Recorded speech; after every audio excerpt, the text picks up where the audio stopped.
You're watching Breakfast from BBC News. Time now is 21 minutes past 8. And it's time now for a look at the newspapers.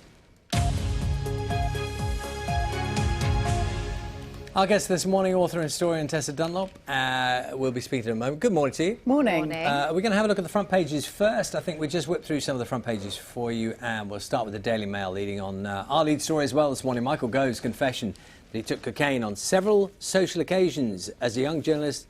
More than 20 years ago, Environment Secretary tells the paper he deeply regrets his actions. The front page of The Express, meanwhile, features the landmark legal case of abuse victim Sally Challen, whose murder retrial was dropped after lawyers accepted a plea of manslaughter. The actress Olivia Colman makes the front page of The Guardian. One of the big names in the Queen's birthday honours list. A lead story there about Oxford University slipping from second place in the Guardian University Guide for the first time to third. The Independent also leads with the legal case of Sally Challen, who said yesterday that she still loves her husband despite suffering years of abuse. And Tess, I believe that's where you're going to pick up from that story. Yes? Yeah, a lot of the papers are talking about it.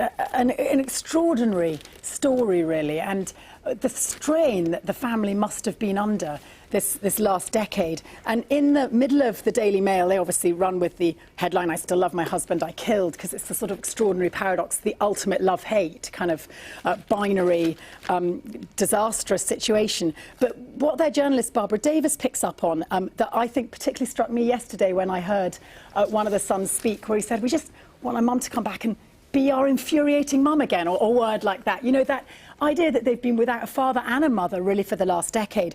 And what she flags up is the boys' ability, they're two men in their 30s, to have respected their dead father's memory while simultaneously being able to stand by their mother and insist that she wasn't a murderer.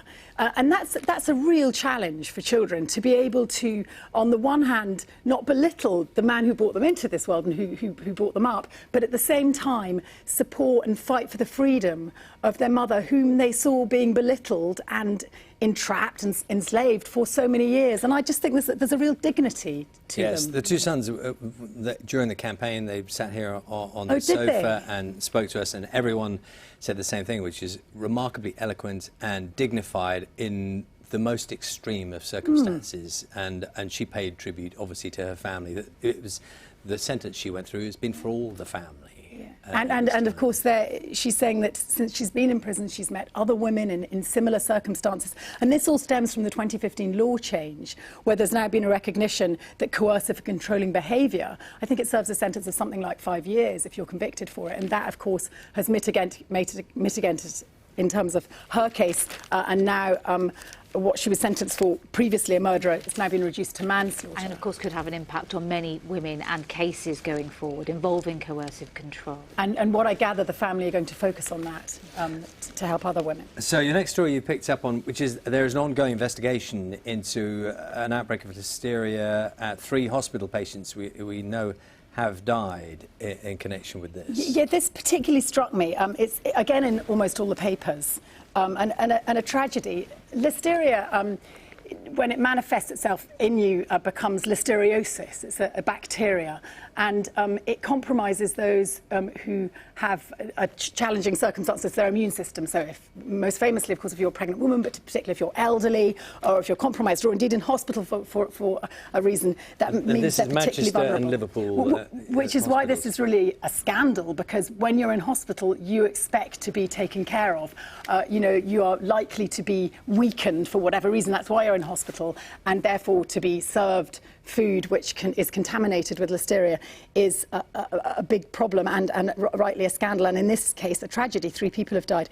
It particularly resonates for me because I contracted listeriosis when I was pregnant, and the baby died inside me, and I had to give birth to a dead fetus. And at the time, what I realised was, when you have listeria, or listeriosis as it is inside you, you feel like you've got like gastroenteritis or flu. I didn't die from it, you know, as a middle-aged woman and not a seriously ill person in hospital, but because my immune system was compromised because I was carrying a a baby, you know, your body's doing one thing, so hey, the bacteria gets in, and it's one of the very few bugs that can pass across the placenta and kill the fetus.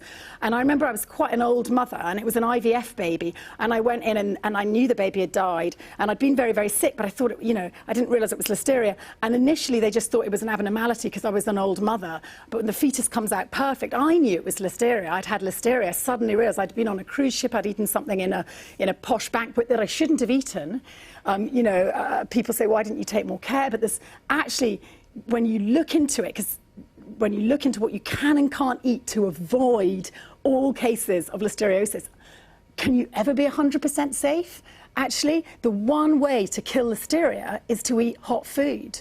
So when I finally, after many more years of trying, got pregnant again, in last year's heat wave, everything I ate was over, I think it's got to be over 5 degrees. I just literally was eating boiling hot food in this boiling hot weather to avoid it. But well, it's I mean, that's horrid. That's deeply horrid. traumatic, what you went through. Yeah. And as you say right at the beginning of that, in a hospital, yes. of all places, you think, how can they not be more aware? I mean, there is an you know, it's important to say that investigation into it now to find out exactly the sequence of events. And these pre-packed sandwiches. I totally avoided them. See, what I thought the olden days, I thought it was just, oh, you just avoid prawns and Stilton.